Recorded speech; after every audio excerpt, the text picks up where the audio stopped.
From your breaking news and weather authority, this is 13 Wham News at 11. More than 70 million Americans under some kind of heat alert today, including here in Western New York. Good evening, I'm Chase Howell. That heat advisory is now lifted for us, but that doesn't mean you'll want to shut your AC off just yet. And John, your birthday is coming up. Is your birthday wish going to be cooler temperatures? I love the heat, so I am perfectly fine with it sticking around as long as it does. And if it's, dry, that's good too. 70s right now, mostly in the upper 70s for the northern towns. Finger Lakes, mid 70s, and not really many lower 70s on the map just yet. We'll still see those humid, warm temperatures overnight. The city should only drop to about 74 degrees. Maybe an isolated shower overnight tonight, but very warm, very humid. Tomorrow, more of the same. The heat index temperatures back into the mid 90s at times, especially for the Finger Lakes. So another warm day all around. We'll have a little bit of a reprieve coming from that midweek and then feeling a little cooler by the end of the week. Mostly dry now, but again, the chance is there for a couple slight showers overnight. More widespread rain tomorrow afternoon and Tuesday afternoon. But again, we're tracking some heavy downpours at that point. We'll see the temperatures back into the mid 80s tomorrow. With thundery downpours out there, we'll take the rain for sure. I'll let you know how long the humidity lasts coming up here in just a few minutes. All right, John, thank you. New tonight, police say a shootout between two cars sends a 19-year-old to the hospital. Police say they responded to a report of two cars chasing one another with someone shooting a gun in the area of St. Paul Street at about 4 p.m. Investigators say shots may have been fired near Upper Falls Boulevard. A few minutes later, police say a 19-year-old victim related to the shooting arrived at the hospital in a private vehicle. The man suffers from non-life-threatening injuries, and there are no suspects in custody. A teenager is recovering today after being shot in the lower body last night. Rochester police say they responded to First Street and Central Park for reports of gunshots around 11:30 Saturday night. When police arrived, they found evidence of shots fired, but nobody injured. Moments later, officers say they were informed a 17-year-old was taken to Strong Hospital by private vehicle. Shots fired sent hundreds of people running for safety early this morning. RPD says a crowd of people were gathered in the North Clinton and Capel Plaza area around 2:15 when gunfire erupted, sending the crowd running in every direction. Police say due to the size and aggressive nature of the crowd, officers were unable to immediately respond to the area where shots were fired. And after things calmed down, officers were able to investigate the area and did not find anyone injured, but did find a home that was hit by gunfire. The 5 people inside that home did not get injured. New information out of Washington tonight. U.S. senators spending the weekend debating and voting on a bill that is considered a major win for Democrats in the White House. The bill passes along party lines earlier today. Christine Frizzell brings us a closer look. The Vice President votes in the affirmative, and the bill, as amended, is passed. For Senate Democrats, the Inflation Reduction Act is above all about fairness. We're going to force drug companies to the bargaining table, and patients everywhere are going to benefit.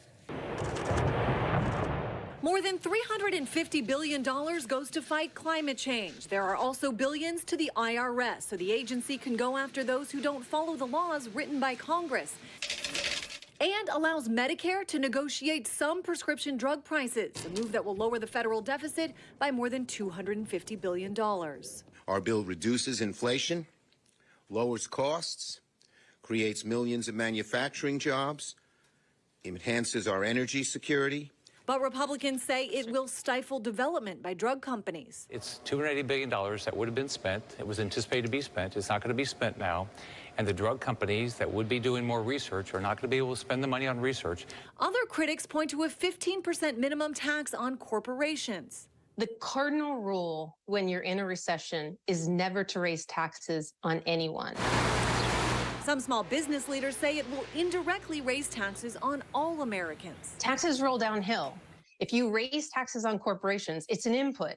It's the cost of their materials, it's their labor, it's their taxes, and they pass those costs right on. While still voting for it, some of the more progressive senators railed against the bill for not going far enough. At a time, top drug companies increased profits last year by more than 90%. That is what a rigged economy is all about. Huge corporate profits, while working people cannot afford the basic necessities of life.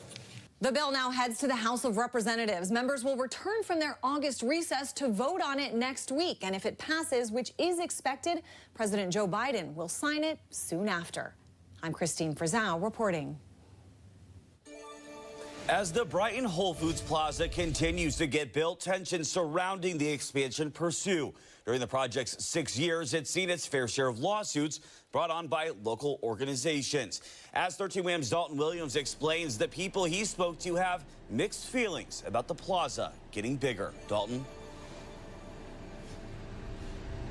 Yes, here at the site of the old Mario's restaurant in Brighton is where the city's first ever Whole Foods will be in the new Whole Foods Plaza. But not everyone is rushing to see the plaza expand to its fullest potential.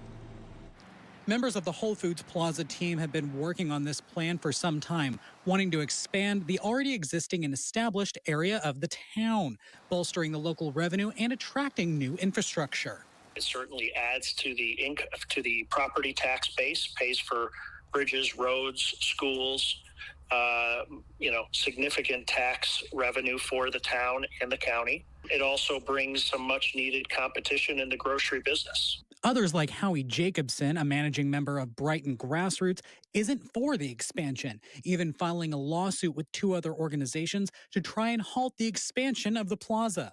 In a statement from Jacobson, he says, in part, the organization looks forward to the state Supreme Court trial in December and believes residents will vote to shrink the plaza in early 2023. Jacobson also believes the expansion of the plaza could add to the already existing traffic congestion on Monroe Avenue. However, residents like Joseph Solomon say this isn't as big of an issue as one might think. The area is pretty used to traffic, so I'm confident they're going to handle it pretty well, but there definitely will be some more cars. Yeah, I'm excited for some more options. I'm definitely going to be visiting it. Anthony Danielli, co-owner of the plaza, says with the construction of the 5 buildings in the area complete, residents can soon see the new storefronts coming in fairly soon. The plaza itself is a series of several different stores, so it'll be a phased opening. The first stores have already opened. More stores will open towards the end of 2022, and I would expect all the stores to be open by mid-2023. Now Starbucks is already open here in the plaza, and other businesses like Fidelity are getting ready to open their doors later this year. Live in Brighton, I'm Dalton Williams, 13 WHAM News.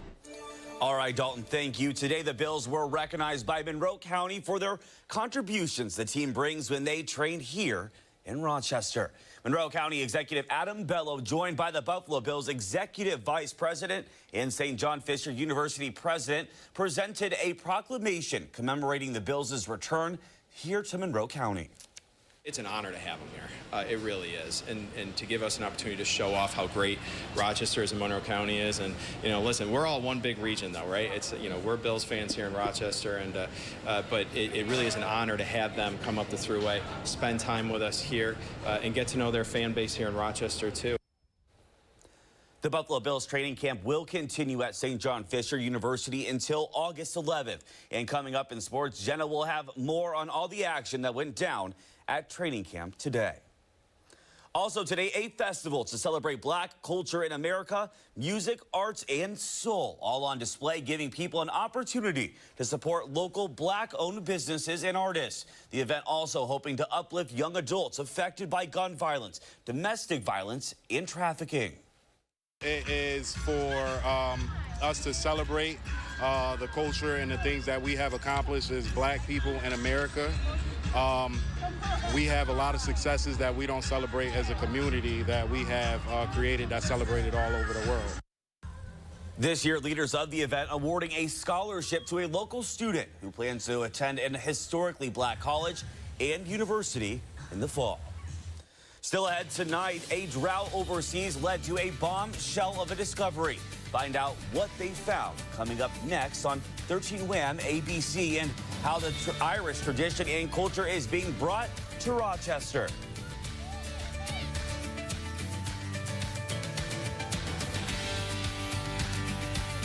Monday morning on Good Day Rochester, a local production of Rent takes the stage. We'll get a preview. Good Day Rochester starts at 5 on 13 Wham ABC. The 13 Wham mobile weather tracker. And just into the newsroom at this hour, a missing child alert is being issued at this hour for a